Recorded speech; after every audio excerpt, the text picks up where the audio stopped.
আসসালামু আলাইকুম। দেশ এবং দেশের বাইরে যে যেখান থেকে দেখছেন প্রত্যেককে জানাই আমার এবং আমার প্রতিষ্ঠান শুভেচ্ছা হোমিও হলের পক্ষ থেকে আন্তরিক শুভেচ্ছা এবং অভিনন্দন। আমার সামনে একজন রোগী দেখতে পাচ্ছেন। উনি দীর্ঘদিন যাবৎ চর্মরোগে ভুগছিলেন। তো যাকে আমরা ক্রনিক স্কিন ডিজিজ বলে থাকি। তো সে ইতিপূর্বে কি কি চিকিৎসা নিয়েছিলেন এবং কতটুকু ফল পেয়েছিলেন, আর আমাদের হোমিওপ্যাথিক চিকিৎসায় কত তাড়াতাড়ি সে একটা রেজাল্ট পেয়েছেন, সে বিষয়ে আমরা তার সাথে কথা বলবো। আসসালামু আলাইকুম। ওয়ালাইকুম আসসালাম। আপনার নাম কি? নাম মোহাম্মদ মুনতাজার হাজি। উনি একজন হাজি মানুষ। তো আপনার কি সমস্যা ছিল? আর শরীর হুদ্দা খালি চুল খাইলো রক্ত বাড়াইলো পুরাইলো। আচ্ছা শেষ মতো দেখা গেল যে খালি ওখানে সুসার মতো সুসা উঠে শরীর হুদ্দা। আচ্ছা যে এটাতে চামড় থেকে প্রথম ওষুধ খাইলাম আচ্ছা 1 মাস, কোনো কাজ হইলো না। জল সত্তর ওষুধ খাইলাম 1 মাস, কোনো কাজ হইলো না। আচ্ছা পরবর্তীতে যখন বললাম না তাকে আত্মীয় বাড়ি আসছিলাম, আচ্ছা আত্মীয় বললো তখন আসছি। আইসে ওষুধ খাওয়ার পরে আজ 15-20 দিন ধরে ওষুধ খাইতেছি, খাওয়ার পরে অনেক কমে গেছে ইনশাল্লাহ। আচ্ছা আপনার মানে সমস্যাগুলা মানে কোথায় কোথায় সমস্যা ছিল? সারা শরীর, সারা শরীরে ছিল, তার মধ্যে হাতে ঠ্যাঙ্গ আর হাতে বেশি। আর পায়ে এবং কি ফেজেও ছিল, মুখেও ছিল। আহ, তো পুরাটাই চুলকানি ছিল এবং কি পুরো আহ, রক্ত এবং কি কষ বেরোতো, তাই না? হালকা একটু কষ বেরোতো, হালকা আঠালো আঠালো জাতীয়, খুব পুরাইতো। পুরাইতো। আর ইতিপূর্বে আপনি যে চিকিৎসা নিয়েছিলেন তারা তো বিভিন্ন ধরনের মলম ব্যবহার করতে দিয়েছিল। আচ্ছা, ওই সমস্ত ওষুধগুলো দেওয়ার পরে কি অবস্থা, মানে কেমন? খালি বাড়েই। তো হোমিওপ্যাথিক চিকিৎসা নিচ্ছেন আমার কাছ থেকে মেবি 15-20 দিন। তো এর মধ্যে এখন কতটুকু ইমপ্রুভ আসছে? সমস্যাটা মেলার দিন যাবো, জামালপুর থেকে ওষুধ খাইছি, জল সত্তর ওষুধ খাইছি, আচ্ছা কমে নাই। আল্লাহ রহমতে যেন 15 দিন ধরে ওষুধ খাইতেছি, 15 দিন আর অনেকটা আরাম পাইছি। আচ্ছা, জামালপুর থেকে কি হোমিওপ্যাথিক ওষুধ খাইছিলেন এর না আগে? না, এলোপ্যাথিক ওষুধ। ডায়াবেটিস সেন্টার থেকে দিয়েছি। আচ্ছা, তো জলছত্র থেকে ওষুধ খাইছিলেন। আচ্ছা, আপনার কি সমস্যাটা ছিল আমি একটু দর্শককে দেখাতে চাই, তো একটু দেখান। এটা তো পুরাটাই একটা ইনফ্লামেশন ছিল। কেমন কেমন ছিল, কি অবস্থা ছিল, একটু বিবরণটা দেন। খালি চুল খাইলো ওরে খাই যাইলো পরে রক্ত বাড়াইলো পুরাইলো। পুরাইলো। এখন আমার চুল খাই কম, রক্ত এখন স্কিন তো আগের থেকে অনেকটা পরিষ্কার হয়ে গেছে, তাই না? অনেকটা পরিষ্কার হয়েছে। পরিষ্কার হয়ে গেছে। হাতেও তো ছিল না? হাতে ছিল না? হাতে ছিল, 2 হাতে ছিল। এখন তো এনটা ছিল যে আচ্ছা, এখন তো ততটা বোঝাই যায় না, তাই না? এখন মোটামুটি স্বাভাবিক হয়ে আসছে। আচ্ছা, নিয়ম মাফিক যদি কোর্স কমপ্লিট করা হয়, আশা করি যে যেটুকু সমস্যা আছে ইনশাল্লাহ সেরে যাবে। আর মুখেও তো সমস্যা ছিল, আপনি যখন প্রথম আসছিলেন আমার কাছে। হ্যাঁ, কপাল দেয়া, ফেজে ছিল, নাকে ছিল। তো এখন তো ওরকম সমস্যা আর নাই। তো অনেকেই বলে যে হোমিওপ্যাথিক চিকিৎসা ধীরে স্থিরে কাজ করে, আসলে এই ব্যাপারে আপনার মন্তব্য কি? অনেক আমার তাড়াতাড়ি কাজ করছে, অনেক তাড়াতাড়ি কাজ। মধ্যপুর থেকে তো 1 মাস ওষুধ খাইছি, আর এই মার তো 15 দিন 15-16 দিন। মধুপুরে জলছত্রের ডাক্তার ছিল, তাই না? উনি অনেক সুনামধন্য ডাক্তার, বিশেষ করে চর্মরোগের অনেক রুগী আমাদের এই দিক থেকেও তার এখানে যায়। তো তার অনেক রুগী আমি আবার দেখার সৌভাগ্য হয় ছোট মানুষ হিসাবে। তো যাই হোক, তার কাছ থেকে ওষুধ খাইছিলেন কতদিন হলো? জলছত্র থেকে হ্যাঁ, 1 মাসের মতো। 1 মাসের মতো ওষুধ খাইছেন। তো ওষুধ খাওয়ার পরে আরো বাড়ছিল আরো।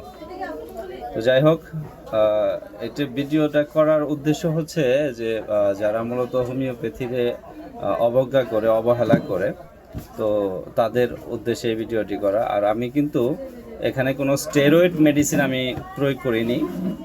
আপনাকে কোনো মলম টলম দিয়েছিলাম আমি? না, কিছুই না, কোনো মলম দেয়নি। ওনার শুধু পটেন্সি ফাইল দিছিলাম, এই পোটেন্সি ফাইলে ইনশাল্লাহ উনি কত পার্সেন্ট সুস্থ হয়েছেন? আমার মনে হয় যে 12 নাই সুস্থ, মানে 16 আনার মধ্যে 12 আনা সুস্থ। 12 নাই সুস্থ। তো আশা করি আল্লাহ তাআলা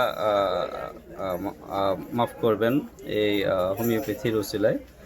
তো সবাইকে এবং এই ভিডিওটি শেয়ারের মাধ্যমে যারা এই সমস্ত সমস্যায় ভুগছেন তাদের দেখার সুযোগ করে দিবেন এই আশাবাদ ব্যক্ত করি। এবং ভিডিওটি ভালো লাগলে কমেন্টস এবং লাইকের মাধ্যমে আমাকেও পাও তো দেখি হয়ে গেছিল, পাও একবারে আমি দেখছিলাম যখন, তখন আসলে দেখতে একেবারে বিশ্রী দেখা গেছে। হ্যাঁ, তো যাই হোক আলহামদুলিল্লাহ এখন একদম পরিষ্কার হয়ে গেছে। তো আশা করি যে যারা এই ধরনের সমস্যায় ভুগছেন তারা যদি প্রকৃতপক্ষে যদি ক্লাসিক্যাল হোমিওপ্যাথিক চিকিৎসা হয় তাহলে এই চর্মরোগের চিকিৎসা অন্য অন্য প্যাথির চেয়ে হোমিওপ্যাথিক চিকিৎসায় নিরাপদ। এখানে কোনো ধরনের স্টেরয়েড ব্যবহার করা হয় না। আবার কিছু কিছু হাতুড়ে আছে যারা মূলত বিভিন্ন ধরনের মলম অয়েন্টমেন্ট ব্যবহার করে স্টেরয়েড জাতীয় ট্যাবলেট বা ক্যাপসুল ব্যবহার করে। আমি কি এগুলা কোনো কিছু দিছিলাম আপনারা? সাবান দিছিলাম, এই ওষুধগুলো দিছিলাম। তো যাই হোক আমি আর ওই ময়শ্চারাইজারের জন্য একটা তেল দিছিলাম ওনাকে, অলিভ অয়েল দিছিলাম, তাই না? ময়শ্চারাইজারের জন্য ওটা আমি দিনে 2-3 বার দিছি, যখন বেশি চড়চড়ে টানে তখন ভিজাই দিই, ভিজাই দিলে আর টানে না। তো প্রিয় বন্ধুরা, অ্যাকচুয়ালি ক্লাসিক্যাল হোমিওপ্যাথিক চিকিৎসায় এ ধরনের রোগী কতটা দ্রুত সারে আপনারা দেখতে পেলেন। উনি একজন হাজি মানুষ, ওনার কাছেও আমি দোয়া চাবো যে আমার জন্য দোয়া করবেন, আল্লাহ তাআলা যেন আমার ওসিলে আরও রোগীদের সুস্থ করার তৌফিক দান করে। আল্লাহ তাআলা আমাকেও যেন সুস্থ রেখে মানুষের সেবায় নিয়োজিত থাকার তৌফিক দান করে। তো আমি ওনাকে যেহেতু উনি দীর্ঘদিন যাবৎ স্টেরয়েড চিকিৎসা নিচ্ছিলেন, অ্যালোপ্যাথিক যেখানে যে চিকিৎসায় নিয়েছেন, আপনারা জানেন যে অ্যালোপ্যাথিতে মূলত ওই স্টেরয়েড ছাড়া চর্মরোগের কোনো চিকিৎসা নাই। স্টেরয়েড ছাড়া অ্যালোপ্যাথিতে চর্মরোগের কোনো চিকিৎসা নাই। তো স্টেরয়েড চিকিৎসা হোমিওপ্যাথিতে হয় না। আর কিছু কিছু হাতুড়ে হোমিওপ্যাথিক আছে যারা মূলত মলম বা ট্যাবলেট ক্যাপসুল ইউনানি আয়ুর্বেদিক বিভিন্ন ভাঞ্জুরে মিশিরা যাদের আমরা বলে থাকি যে ব্যারাডিস ডাক্তার, তো তারা মূলত এই ধরনের অপচিকিৎসা দিয়ে থাকেন, তাদের থেকেও সাবধান থাকবেন।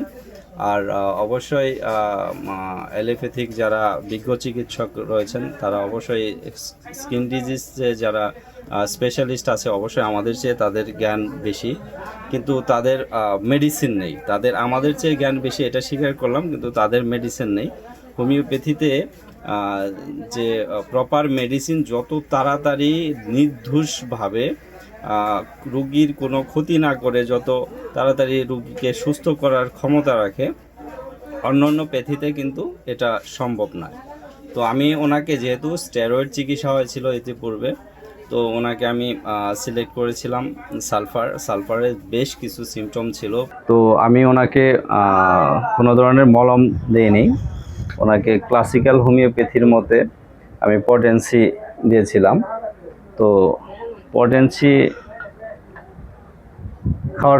ওষুধ খাওয়ার কতদিনের মধ্যে আপনি একটা আরাম অনুভব করছেন? বা এই 10-12 দিনের পর থেকে, একটু 10-12 দিন পর থেকে খাওয়ার পরে 4-5 দিন খুব বেশি থেকে আসলাম। হ্যাঁ, একটু বাড়তে পারে, আমি এটা বলে দিয়েছিলাম। তারপরে আসছিলাম, হ্যাঁ, তারপরে আবার 5-6 দিন খাইলাম, খাওয়ার পরে আবার তখনকার থেকে একটু কমতেছে। এখন আলহামদুলিল্লাহ অনেকটা ইমপ্রুভ হয়ে গেছে। তো আশা করি যে পূর্ণ ডোজ কমপ্লিট করলে ইনশাল্লাহ পুরোপুরি সেরে যাবে। তো সবাই ভালো থাকবেন, সুস্থ থাকবেন। এই ভিডিওটি করার উদ্দেশ্য হচ্ছে যারা এই সমস্ত সমস্যায় আক্রান্ত, বিভিন্ন জায়গায় ঘোরাফেরা করে চিকিৎসা নিয়ে যারা কোনো রেজাল্ট পাচ্ছেন না, তাদের উদ্দেশ্য এই ভিডিওটা করা। আর যারা মূলত হোমিওপ্যাথিকে তুচ্ছ-তাচ্ছিল্য করে, যারা মনে করে যে হোমিওপ্যাথিক কোনো ওষুধ না, হোমিওপ্যাথিক কাজ করে না, তো তো তাদের জন্য ক্লাসিক্যাল হোমিওপ্যাথি অবশ্যই কাজ করে এবং কি দ্রুত কাজ করে। আর হোমিওপ্যাথিক মেডিসিন থাকতে হবে পিওর। আর চিকিৎসার ক্ষেত্রে অবশ্যই একজন ক্লাসিক্যাল হোমিওপ্যাথের নিকট থেকে চিকিৎসা নিতে হবে, রেজিস্টার হোমিওপ্যাথের থেকে চিকিৎসা নিতে হবে, যারা মূলত প্রকৃতপক্ষে হোমিওপ্যাথিকে ধারণ করে তাদের কাছ থেকে চিকিৎসা নিতে হবে, যদি হোমিওপ্যাথির প্রপার একটা উপকারিতা এটা যদি পেতে চান।